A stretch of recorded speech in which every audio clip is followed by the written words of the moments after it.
ያን ጊዜ እንግዲህ በወርሃ ታኅሳስ ነው። እንግዲህ ኤጲስቆጶሱ ከመምናን ጋራ ቤተክርስቲያን ተሰብስቦ የእመቤታችንን መዝሙር በሚዘምሩበት ጊዜ ከፍተኛ ብርሃን ወርዶ ቤተክርስቲያኗን ከበባት። ያን ጊዜ ቅድስት ድንግል ማርያም ደናግልን አስከትላ ወርዳ በኤጲስቆጶሱ ዙፋን ላይ ተቀምጣ ተመለከተ። ያን ጊዜ በእጅጉ ተደሰተ፣ አመሰገነ። ህዝቡም በዚህ ተአምር በመደነቅ ምስጉን እግዚአብሔርን አመስግነው አምላክን በወለደች በእመቤታችን በቅድስተ ቅዱሳን በድንግል ማርያም በጣም በመደመም እጅግ አክብረዋታል። ቅዱስ ዳዊት በመንፈስ ቅዱስ ገላጭነት ተናገረ።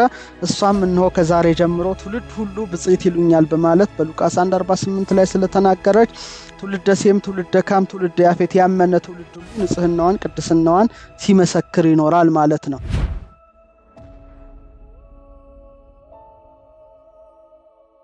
የተወደዳችሁ የተከበራችሁ የክርስቶስ ቤተሰቦች ምእመናት እንደምንቆያችሁ፣ እንደምናረፈዳችሁ፣ እንደምናመሻችሁ በያላችሁበት ሰላማችሁ ይብዛ። እንደ እግዚአብሔር ፈቃድ መርሃ ግብራችንን ጀምረናል። የዛሬው መርሃ ግብራችን እንግዲህ ነገረ ማርያምን ምንዳስስበት መርሃ ግብራችን ነው። በዛሬው መርሃ ግብራችን ላይ እንግዲህ ታኅሳስ 22 በተለይ ቅዱስ ገብርኤል ቅድስት ድንግል ማርያምን ያበሰረው መጋቢት 29 ቢሆንም ለምን ታኅሳስ 22 ይከበራል? ደቅሲዮስስ በዚህ የነበረው ሚና ምንድነው የሚለውንም ጨምሬ ነው ምንዳስስላችሁ። እንደሚታወቀው ደቅሲዮስ የተወለደው በ607 ዓመተ ምህረት ላይ ነበረ። ከፍ ካለ በኋላ እድሜው ለትምህርት እንደደረሰ ቅዱሳት መጻሕፍትን አጠና። በመቀጠል ቶሌዶ አቅራቢያ ወደሚገኘው የአጋሊያ ገዳም በመግባት የገዳም አበምኔት ለመሆን በቃ። ከዚያም በ657 ዓመተ ምህረት የቶሌዶ ሊቀ ጳጳስ ሆኖ ተመረጠ። ይህ አባት በጣም ቅድስና የነበረው በጣም ጠቢብ የነበረ አባት እንደሆነ ይነገርለታል። በጣም ቅድስተ ቅዱሳን ድንግል ማርያምን ይወዳት ነበረ እና እሷን ከመውደዱ የተነሳ በተቻለ ሁሉ ያገለግላት ነበረ። በተለይ ተአምሯ ላይ ምን ይላል? በጣም ከፍቅሩ ጽናት የተነሳ አስተጋባ መጽሐፈ ተአምሪያ ይላል። በተለይ ክብሯን የሚናገር ንጽህናዋን፣ ቅድስናዋን፣ ዘላለማዊ ድንግልናዋን፣ ወላዲተ አምላክነቷን ያደረገችውን ተአምር የሚናገር መጽሐፍን ሰበሰበ ይላል። ለምሳሌ ቅዱስ ኤፍሬም ቅድስት ድንግል ማርያምን ከመውደዱ የተነሳ የእመቤቴ ምስጋናዋ እንደ ሰማይ ኮከብ እንደ ባህር አሸዋ በስቶልኝ እንደ ምግብ ተመግቤው ጠግቤው እንደ ልብስ ለብሼው ተጎናጽፌው እያለ ይመኝ እንደነበረ፣ በተመሳሳይ መልኩ ቅዱስ ደቅሲዮስ ቅድስት ድንግል ማርያምን ይወድ ስለነበረ ስለ ክብሯ የሚናገሩትን መጻሕፍትን ሰበሰበ። መሰብሰብ ብቻ ሳይሆን ደራሴ ድርሳናት ነበረ። ቅዱስ ደቅሲዮስ በቴዎሎጂ ዶክተር ኦፍ ዘ ቸርች ከሚባሉት መካከል ይጠቀሳል። ማለትም ሊቀ ሊቃውንት እንደማለት ነው። ብዙ ድርሰታትን ይደርስ ነበረ። ለምሳሌ ከጻፋቸው ውስጥ 2 ደብዳቤዎች እና 4 ጽሑፎቹ እስካሁን ድረስ አሉ። በጣም የሚደንቀው እመቤታችን ከመውደዱ የተነሳ 6 ድርሳቶችን ያቀፈ አንድ መጽሐፍ አዘጋጅቷል። ይኸውም ስለ ቅድስተ ቅዱሳን ድንግል ማርያም ዘላለማዊ ድንግልና በብዙ ማስረጃ የሚተነትን ነው። በተለይ ይህንን የጻፈ ጀሮም ነው፣ አስቀድሞ ማለት ነው። የጀሮምን የነገረ ማርያም ትምህርቱን ይኸውና ነገረ ማርያም በሊቃውንት በሚለው መጽሐፌ ላይ በስፋት ስለተነተንኩት አንባቢያን ያን መጽሐፍ ፈልጋችሁ እንድታገኙ እና እንድታነቡት አደራ ላለው። አማዞንም ላይ ያለ ነገረ ማርያም በሊቃውንት እና እነዚህን ሁሉ ሰበሰበ። በተለይ ደግሞ ጀሮም ለሄልቪደስ መልስ እንደሰጠ እሱም ተመሳሳይ የቅድስተ ቅዱሳን የድንግል ማርያምን ዘላለማዊ ድንግልናዋን ለተጠራጠሩ ሁሉ መልስ ሊሆን ሰፋ ያለ መጽሐፍ ጽፏል። በተለይ በዚህ መጽሐፉ ላይ ቅድስተ ቅዱሳን ድንግል ማርያም ቅድመ ወሊድ ጌታን ከመውለዱ አስቀድሞ፣ ጊዜ ወሊድ በወለደችው ጊዜ፣ ድህረ ወሊድ ከወለደችውም በኋላ ዘላለማዊት ድንግል እንደሆነች ሰፋ አድርጎ ይተነትናል። እንደውም ቅዱስ ደቅሲዮስ በዚህ መጽሐፉ ላይ የእመቤታችን ዘላለማዊ ድንግልናዋ የኢየሱስ ክርስቶስ የባሕርይ አምላክነትን የሚያስረዳ ነው ብሎ ይተነትናል። ምክንያቱም ልጇ ወልደ እግዚአብሔር ኢየሱስ ክርስቶስ የባሕርይ አምላክ በመሆኑ የእናቱ የቅድስተ ቅዱሳን የድንግል ማርያምን ማኅተመ ድንግልናዋን ሳይጥስ ተጸንሶ ሳይጥስ ተወለደ በማለት ነው ይሄ ሊቅ የሚያስቀምጠው። ስለዚህ ይህን መጽሐፍ ካዘጋጀ በኋላ ቅድስተ ቅዱሳን ድንግል ማርያም እንደተገለጸችለት ይነገራል። በጣም ደግሞ የሚገርመው በመጽሐፍቱ ላይ ማርያም ብሎ ስሟን አይጠራም። ይልቁኑ ድንግሊቱ፣ የኛ ድንግል እያለ ነው ደቅሲዮስ በጻፈው መጽሐፍ ላይ ዘርዘር አድርጎ ስለ ክብረ ቅድስት ድንግል የሚናገረውና ቅድስት ድንግል ማርያም ተገልጻለት ይህን መጽሐፍ ስለጻፍህልኝ ደስ ብሎኛል ብላው ባርካው ተሰወረች። ይህ ብቻ ሳይሆን በ304 ዓመተ ምህረት ያው ብዙ ሰማዕታት በተለይ በዲዮቅልጥያኖስ ጊዜ አልፈዋል። በተለይ አንዷ በ304 ዓመተ ምህረት በዲዮቅልጥያኖስ ዘመን ክርስቶስን በማመኗ በሰማዕትነት ያረፈችው ቅድስት ሊዮካዲያ ትባላለች። በሷ የከበረ አጽም ሆሊ ሪሊክስ ይባላል፣ ሪሊክስ ኦፍ ሴንትስ አጽመ ቅዱሳን በኦርቶዶክሳዊት ቤተክርስቲያን በጣም ክብር እንዳላቸው እናውቃለን። የኤልሳ አጽም ሙት እንዳነሳም በመጽሐፍ ላይ ተጽፏልና በሷ አጽም ፊት ሲጸልይ በተአምራት ተነስታ የአምላክን እናት ስላከበራት አመስግነዋለች እና ተመልሳ አርፋለች ይላል ታሪኩ። በጣም የሚደንቅ ነው።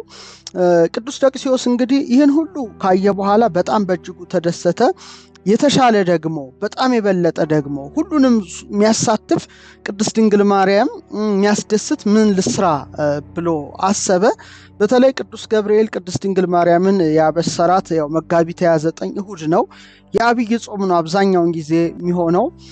በአብይ ጾም ደግሞ በጥንት ቀኖና በጣም በጾም በጸሎት በትህርምት እንጂ በደስታ በሐሴት ወቅቱ አይታሰብም፣ በምህላ በሱባኤ ነውና ያን ጊዜ መጋቢት 29ን በዚህ ምክንያት በጣም መከበር ስላልቻለ ሰዎች ደስ ብሏቸው እንዲያከብሩ በዓለ ብስራትን ከልደት በዓል 8 ቀናት ቀደም በማድረግ ታኅሳስ 22 እንዲከበር ያው ስርዓትን ሰራ።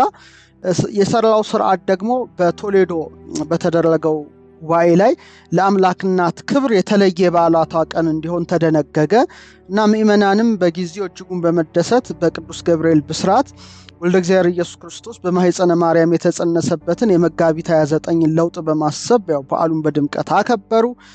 ያን ጊዜ እንግዲህ በወርሃ ታኅሳስ ነው፣ በ665 ዓመተ ምህረት ነው። ቅድስተ ቅዱሳን ድንግል ማርያም ለደቅሲዮስ ለብቻው ተገለጸችለት ይላል ተአምሯ። እና ምን አለችው? ወዳጄ ደቅሲዮስ ባንተ ደስ አለኝ፣ ስራህንም ወደድሁ። በዓሌን አክብረህ ስለኔ ሰውን ሁሉ እንዲደሰቱ አድርገሃል። ስለዚህ ዋጋህን ልሰጠው እወዳለሁ። ትቀመጥበትም ዘንድ ይህንን ወንበር አመጣሁልህ በማለት በወንበሩ ላይ ማንም ሊቀመጥበት የማይቻለው እንደሆነ ነግራው ከእርሱ ተሰወረች። ያው በሌላ ቀን እንግዲህ ኤጲስቆጶሱ ደቅሲዮስ ከምእመናን ጋራ ቤተክርስቲያን ተሰብስቦ የእመቤታችንን መዝሙር በሚዘምሩበት ጊዜ ከፍተኛ ብርሃን ወርዶ ቤተክርስቲያኗን ከበባት። አብዛኞቹ ምእመናን እንግዲህ ፈርተው ሲሸሹ ደቅሲዮስ ከጥቂት ካህናት ዲያቆናት ጋራ ብቻ ቀረ። ያን ጊዜ ቅድስት ድንግል ማርያም ደናግልን አስከትላ ወርዳ በኤጲስቆጶሱ ዙፋን ላይ ተቀምጣ ተመለከተ። ቅድስት ድንግል ማርያምም ደቅሲዮስን ጠርታ ለታማኝነቱ አመስግናው እጅግ የተለየ ልብሰ ተክህኖ በልጇ ፈቃድ የመጣ እንደሆነ በመንገር በበዓላቷ ላይ ብቻ እንዲለብስ ሰጥታው ተሰወረች። ያን ጊዜ በእጅጉ ተደሰተ፣ አመሰገነ። በእመቤታችን በዓላትም ሁልጊዜ ያንን ቅድስት ድንግል ማርያም የሰጠችውን ልብስ ስጦታ ይለብሰው ነበር፣ እንደ ሽልማት መንፈሳዊ ሴት ማለት ነው። እና ቅዱስ ደቅሲዮስ እንግዲህ በ667 ዓመተ ምህረት ከዚህ ዓለም በሕይወተ ሥጋ በተለየ ጊዜ እመቤታችን የባረከችው ልብስ በቤተ ክርስቲያኗ ዕቃ ቤት ውስጥ በክብር እንደተቀመጠች ተአምሯ ላይ በስፋት ተዘርዝሯል። ከእርሱ በኋላ የተሾመው ኤጲስቆጶስ ግን ያችን ልብስ ሊለብሳት በደቅሲዮስም ወንበር ሊቀመጥ ወደደ። ቀሳውስትና መምህራን ግን ተአምሯ ላይ እንደምናየው የልብሷን የልብሰ ተክህኗን ክብር በመንገር የእመቤታችን ስጦታ መሆኗን በመንገር ተዋሉት። እርሱ ግን ልክ እንደ ኦዚያን በድፍረት ልብሷን ለብሶ በወንበሩ በተቀመጠ ጊዜ ያው በመጽሐፍ ቅዱስ ላይ ለምሳሌ ሐናንያና ሰጲራ በቅዱስ ጴጥሮስ ፊት ተቀስፈው እንደሞቱ እርሱም በተአምሯ ላይ ምን ይላል? ወድቀ በጊዜሁ እምላዕለ ውእቱ መንበር በቅድመ ኩሎሙ ሰብእ እለ ሀለው ውስተ ቤተ ክርስቲያን ወሞተ በእኩይ ሞት ወህሱም ፈድፋዳ ይላል። በዚህ የድፍረት ኃጢአቱ ከዚያ ወንበር ላይ ወድቆ ክፉ አሟሟትን ሞቷል። ሕዝቡም በዚህ ተአምር በመደነቅ ምስጉን እግዚአብሔርን አመስግነው አምላክን በወለደች በእመቤታችን በቅድስተ ቅዱሳን በድንግል ማርያም ለደቅሲዮስ በተሰጠው ስጦታ በጣም በመደመም እጅግ አክብረዋታል። በግዕዝ አብዛኛውን ጊዜ የተጻፉ ተአምረ ማርያም ላይ ይሄ ደቅሲዮስ ታሪክ አለ። ለምሳሌ እመቤታችን ልብስ ስትሰጠው፣ ወንበሩን ስትሰጠው ሲቀመጥበት፣ እንደገና ደግሞ ያ ደግሞ በድፍረት ሲቀመጥ ሲወድቅ፣ ይህን ማየት ብራናችን ላይ የተለመደ ነው እና ይሄ የሰጠችው ልብስ ስጦታ ከሱ በኋላ እንደተሰወረ ይነገራል። ነገር ግን ቅድስተ ቅዱሳን ድንግል ማርያም ለደቅሲዮስ ስትገለጥለት እግሯን ያሳረፈችበት መንበር ግን ዛሬ ድንጋዩ ግን በቶሌዶ ካቴድራል ጸሎት ቤት ውስጥ ሆኖ እስካሁን ድረስ ይከበራልና ቅዱስ ዳዊት እንግዲህ እንደነ ደቅሲዮስ ላሉ ቅድስተ ቅዱሳን ድንግል ማርያም በፍጹም ልቡናቸው ለሚወዱ ታላቅ መንፈሳዊ በረከት ከቅድስት ድንግል ማርያም እንደሚያገኙ መንፈስ ቅዱስ አስቀድሞ ገልጾለት በመዝሙር 44 በቅንፍ 45 ላይ ቁጥር 16 ላይ ህየንተ አበዊኪ ተወልዱ ለኪ ደቂቅ፣ በአባቶችሽ ፈንታ ልጆች ተወለዱልሽ በማለት ያው ንጽህናዋን ቅድስናዋን በትንቢት የተናገሩ አበይት ነቢያት ደቂቅ ነቢያት አሉ። በእነሱ ፈንታ ሐዋርያት ተተክተዋል። ጽንፍ እስከ ጽንፍ ዞረው ወላዲተ አምላክነቷን ሰብከዋል። ከዛም ሊቃውንት ተነስተው እንግዲህ እዚህ መጽሐፍ ላይ ብቻ ሊቃውንት ወደ 50 በላይ ሊቃውንት ዝርዝር አሉ። እነዚህ ሁሉ ንጽህናዋን ቅድስናዋን ተናግረዋልና በአባቶችሽ ፈንታ ልጆች ተወለዱልሽ ካለ በኋላ ወተሰይምዮሙ መላእክተ ለኩሉ ምድር፣ በምድር ሁሉ ላይ ገዢዎች አድርገሽ ትሾሚያቸዋለሽ ይላታል። እንግዲህ ይሄ ነው ነገስታትን የሚሾም ካህናትን የሚሾም የክርስቶስ እናት መሆኗን መሰከረ እና ሊቃውንት ሿሚ ንጉስ አይደለም ቢሉ አይ ሿሚማ ንጉስ ነው፣ እሷም ንግስት ናትና የሿሚ የክርስቶስ እናት በመሆኗ ለነ ደቅሲዮስ ወንበር፣ ለነ ሊቆላዎስ አጽፍ፣ ለነ ቅዱስ ኤፍሬም ላሉ ደግሞ አሃዝ እግዚኦ መዋግደ ጸጋከ፣ የጸጋህ ማይበል ሞገድ ግታልኝ እስኪሉ ድረስ ስጦታን ሰጥታቸዋለች። ደግሞ ታላቅ በረከትና መንፈሳዊ ብቃት እንደሆነ በዝርዝር ተርጉመውታል መተርጉማኑ። ዳዊት ይቀጥልና ወይ ዘክሩ ስመኪ በኩሉ ትውልደ ትውልድ፣ ለልጅ ልጅ ሁሉ ስምሽን ያሳስባሉ በማለት በክርስቶስ የባህሪ አምላክነት በእርሷ ወላዲተ አምላክነት በማመን ያለፈውና የሚመጣው ትውልድ ሁሉ ሰአሊ ለነ ቅድስት ሆይ ለምኝልን እያለ የተቀደሰ ስሟን ሳይጠራ የሚውል ማንም እንደማይኖር ያው ቅዱስ ዳዊት በመንፈስ ቅዱስ ገላጭነት ተናገረ። እሷም እነሆ ከዛሬ ጀምሮ ትውልድ ሁሉ ብጽዕት ይሉኛል በማለት በሉቃስ 1:48 ላይ ስለተናገረች ትውልደ ሴም፣ ትውልደ ካም፣ ትውልደ ያፌት ያመነ ትውልድ ሁሉ ንጽህናዋን ቅድስናዋን ሲመሰክር ይኖራል ማለት ነው እና ከቤተ ክርስቲያን ሊቃውንት ደግሞ መካከል አባ ጊዮርጊስ ዘጋስጫ የህማማት ሰላምታ ደርሷል። በሰባቱ ዕለታት የሚጸለይ ይሄንንም የዛሬ እንግዲህ ከ7 ዓመት በፊት ይሁን አላውቅም በአንድምታ ተርጉሜው አንባቢያን እጄ በቃ መጽሐፍ ነው። ምን ይላል? ማርያም ሀብኒ ልብሰ ትፍሲት ወተድላ ከመ ወሀብኪዮሙ ቅድመ ምስለ መሐላ ለደቅሲዮስ ወለኒቆላ ሰላም ለኪ። ወደ አማርኛ ስንመልሰው ለኒቆላና ለደቅሲዮስ ከቃል ኪዳን ጋር አስቀድመሽ እንደሰጠሻቸው ሰላምታ የተገባሽ ማርያም የፍጹም ደስታና ተላ ልብስን ለኔም ስጪኝ በማለት ለደቅሲዮስን ልብስ የሰጠች፣ ለኒቆላም በፈረንጆች ሳንታ ክላውስ ይሉታል፣ እኛ ደግሞ ቅዱስ ኒቆላዎስ ነው የምንለው፣ ከሰለስቱ ምዕት መካከል ነው። ለሱም አጽፍ እንደሰጠችው ስንክሳራችን ላይ ይጽፋል እና ይሄ በጣም አስደናቂ ነው። ሌላው አባ ገብረ ማርያምና ዘደብርሃንታና አባ ጽጌ ድንግል በማኅሌተ ጽጌ መጽሐፋቸው ላይ የእመቤታችንን ተአምር ለሰበሰበ ስለ ክብሯ የጻፈላት ደቅሲዮስ በዓሏን ያከበረ ደቅሲዮስ ቅድስት ድንግል ማርያም ተገልጻ በረከትን እንደሰጠችው እነዚህም ሊቃውንት ማኅሌተ ጽጌን የደረሱላት ሊቃውንት በረከትን ሽተው ምን አሉ? ሶበ ጸሐፈ ደቅሲዮስ ተአምረኪ ቅዱሰ መንበረ ወአጽፈ እሴተ ጻማሁ ወረሰ ማርያም ድንግል ዘታብዕሊ ጽኑሰ አስበ ማኅሌቴ አቅመ ልቤ ሐሰሰ ጸግውኒ አትሮንሰ ወጽጉየ ልብሰ። ወደ አማርኛ ስንመልሰው ደቅሲዮስ ልዩ የሆነ ተአምርሽን በጻፈ ጊዜ የድካሙን ዋጋ ልብስንና ወንበርን አገኘ።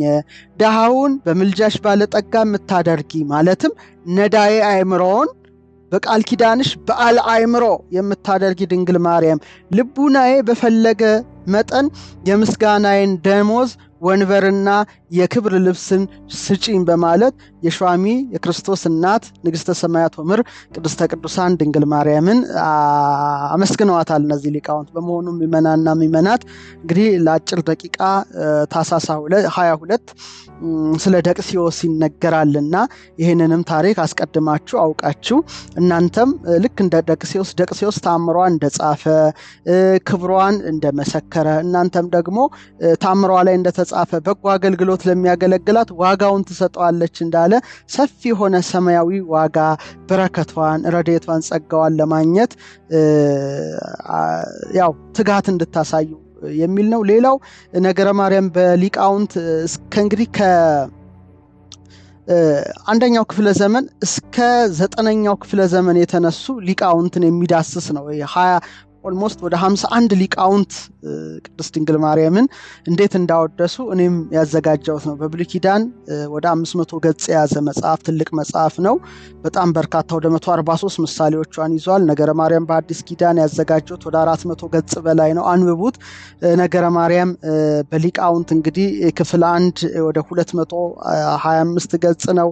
ይሄም ደግሞ ወደ 230 ገጾችን ያለፍ በአጠቃላይ ወደ 400 ገጽ በላይ ሆኖ ወደ 500 የሚጠጉ በመሆናቸው እነዚህ ሊቃውንት ያስተማሩትን እንድታነቡ አደራ ላለው። በዚሁ አጋጣሚ ታኅሳስ 22 ደቅስዮስ ያው ተአምሯን፣ ክብሯን፣ ንጽህናዋን፣ ቅድስናዋን የሚናገሩ መጻሕፍት እንደሰበሰበ የሊቃውንቱን እኔም ደግሞ ምናልባት እግዚአብሔር ቢፈቅድ በተከታታይ ቢያንስ በሁለት ቀን አንድ ወር ብንችል በየቀኑ ነገረ ማርያም በሊቃውንት ክፍል 1 መጽሐፌን ጀምሮ እስከ ክፍል 2 ያሉትን እያነበብኩላችሁ እየተረኩላችሁ እናንተም ማስታወሻ እየያዛችሁ ትማማራላችሁ ማለት ነው። ከልብ ወዳችኋለሁ፣ አከብራችኋለሁ። የቅድስተ ቅዱሳን የድንግል ማርያም ምልጃዋ ረድኤቷ ቃል ኪዳኗ ከሁላችን ጋር ይሁን። ወስብሐት ለእግዚአብሔር።